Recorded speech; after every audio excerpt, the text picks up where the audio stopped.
A proposta de guerra motivada pela sede de conquista e de poder de um proposto translocado ditador, ou seja, Francisco Solano Lopes, é fake news da historiografia nacional patriótica brasileira e aliancista. Em verdade, havia muito que Buenos Aires e o Império do Brasil disputavam, através da diplomacia e das armas, a hegemonia na bacia do Rio da Prata. A República do Paraguai fora sempre uma componente menor deste conflito entre as duas grandes potências regionais, o Império do Brasil e a Argentina. Eram antigas e gerais as contradições entre, por um lado, a República do Paraguai e, por outro, a poderosa província de Buenos Aires. O rico Porto do Prata, representante do comércio britânico, se esforçava desde a independência em 1810 para impor seus direitos monopólicos e exclusivistas às antigas províncias do vice-reinado do Prata.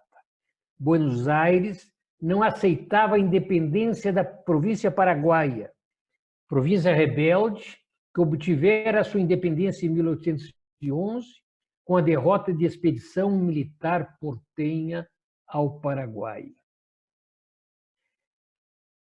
Nós estamos vendo nessa ilustração o porto de Buenos Aires, onde era necessária a descida das mercadorias, eram extremamente difíceis.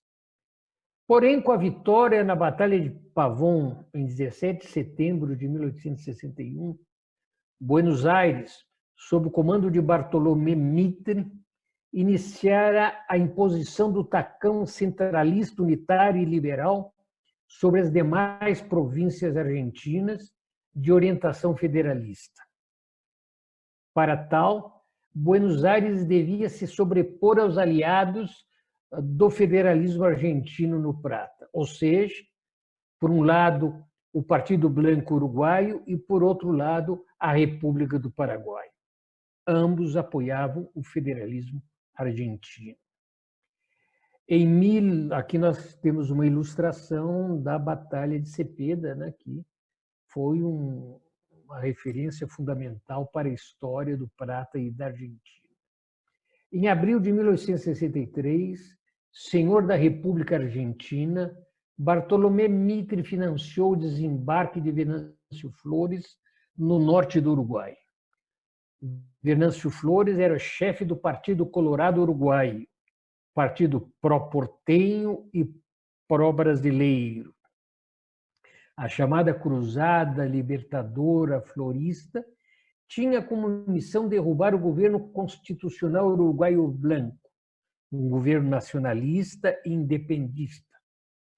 Refugiado na Argentina, Flores servira até então no exército portenho de Bartolomé Mitre, que vemos nessa ilustração. Flores massacrara federalistas argentinos, né, às ordens de Bartolomé Mitre e de Buenos Aires.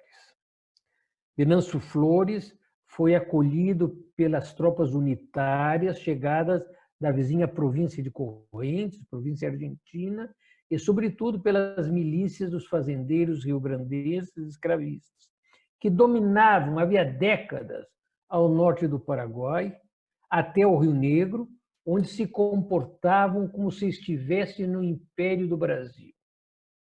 A escravidão foi abolida no Uruguai nos anos 1840, entretanto, seguia a escravidão nessas fazendas rio-grandenses do norte do Uruguai. Nós vemos aqui uma ilustração de Venâncio Flores. Em inícios de 1852, a vitória do Império, aliado ao federalismo argentino, sobre Juan Manuel de Rosas e Manuel Uribe, seu aliado oriental, permitira arrancar do Uruguai tratado draconiano, que concedia, entre outras vantagens ao Império do Brasil, a isenção de tributos dos criadores rio-grandenses no norte do Uruguai. O tratado expirara em 1862 e o governo Blanco tentava nacionalizar o norte do país e cobrar pequenos impostos sobre a propriedade da terra e a exportação e importação de gados do Rio Grande do Sul, o que era simplesmente inaceitável para os criadores escravistas rio-grandenses ali instalados. O governo Blanco Oriental enviara diplomatas propondo aliança entre o Uruguai e o Paraguai, dois países pequenos, para se defenderem dos poderosos e prepotentes vizinhos. Carlos Antônio I resistira à proposta e Solano Lopes a seguir, seu filho e sucessor, aceitara relutante apresentar protesto oficial contra a intervenção de Buenos Aires na República Oriental. A razão desse comportamento era óbvia. Com o controle de Buenos Aires e Montevidéu, Bartolomeu Mitre e Buenos Aires fechariam a saída ao mar do Paraguai, impedindo seu comércio internacional e impondo assim o tacão portenho ao Uruguai. Quando Bartolomeu Mitre desconsiderou todas as exigências paraguaias de respeito à autonomia uruguaia, Francisco Solano Lopes ordenou, em fevereiro de 1864, a mobilização de tropas para a guerra contra Buenos Aires, que esperava livrar em aliança com as tropas federalistas argentinas.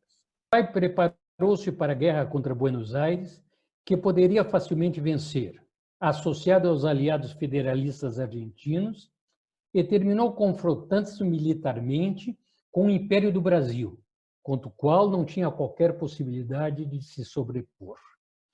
O Império do Brasil tinha antigas disputas de fronteira e de navegação com a República do Paraguai.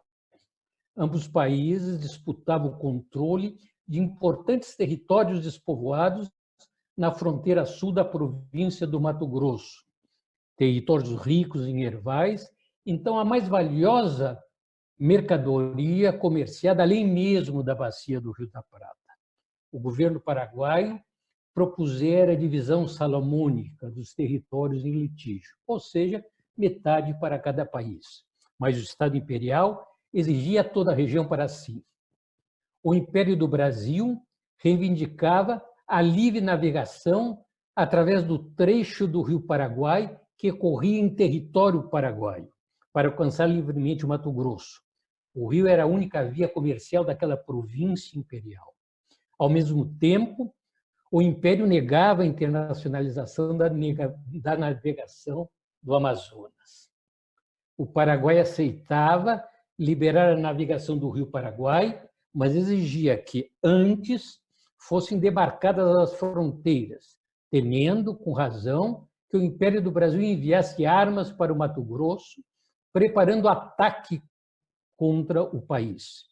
Em 1855, o Império enviara forte esquadra para impor militarmente suas exigências ao Paraguai, então praticamente desarmado. A expedição foi um fracasso e o Império passara a comprar navios adequados à guerra fluvial, as torpedeiras, preparando um novo conflito com aquele país. Nós vemos aqui o estudo sobre essa primeira guerra do Paraguai.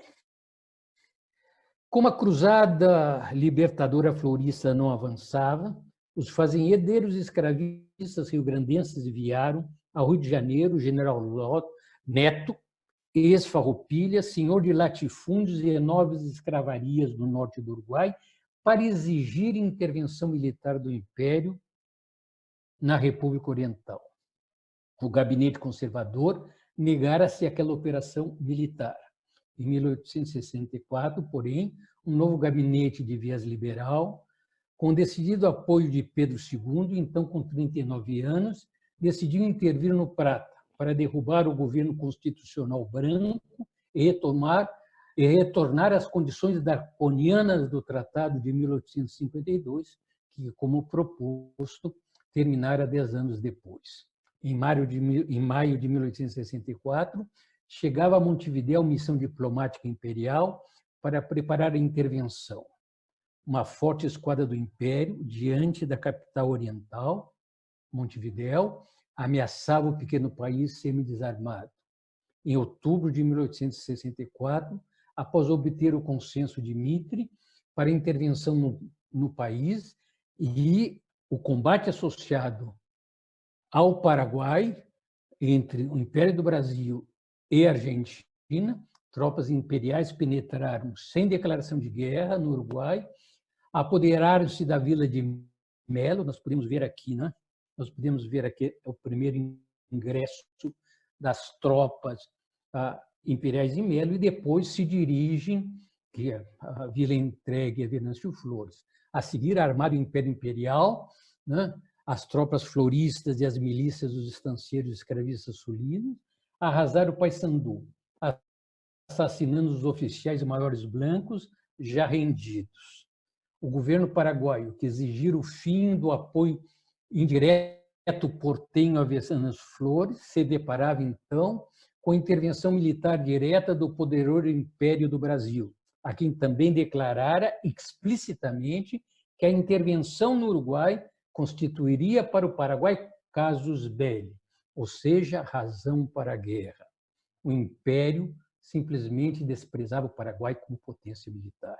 Relutante, em 12 de novembro de 1864, Solano Lopes e o alto comando do país decidiram declarar guerra ao Império do Brasil e mandar prender o vapor Marquês de Olinda, que já partira de Assunção em direção a Corumbá, no Mato Grosso. A seguir, em início de 1865, após a fácil conquista do sul do Mato Grosso, com o abandono imperial do Forte de Coimbra, nós estamos vendo uma ilustração aqui do ataque a Paissandu, cidade que foi arrasada. Como dissemos, a seguir, início de 1865, após o fácil conquista do sul do Mato Grosso, com o abandono imperial do Forte de Coimbra, sobre a insistência de Solano Lopes, Congresso de Delegados das classes dominantes paraguaias referendou a declaração de guerra ao Império e a estendeu à República Argentina, já que a República Argentina não permitia a passagem inocente das tropas paraguaias por seus territórios para combater o Brasil. É outra fake news que Solano Lopes decidiu monocraticamente a guerra. Resumindo, a República do Paraguai caiu em cilada organizada pelos Estados Liberal Unitário Argentino e Imperial Brasileiro, sem compreender possivelmente a dimensão das intenções dos oponentes. Não se tratava de conflito parcial. Aqui vemos o Forte de Coimbra, que foi literalmente abandonado pelas tropas imperiais. Não se tratava de conflito parcial, como os que haviam se sucedido no Prata. A intenção era, por fim, para sempre, a autonomia incômoda do Estado paraguaio, o que foi conseguido com a literal destruição do país e de seu ordenamento nascido da independência em 1811 e consolidado quando da era francista em 1813 e 1840.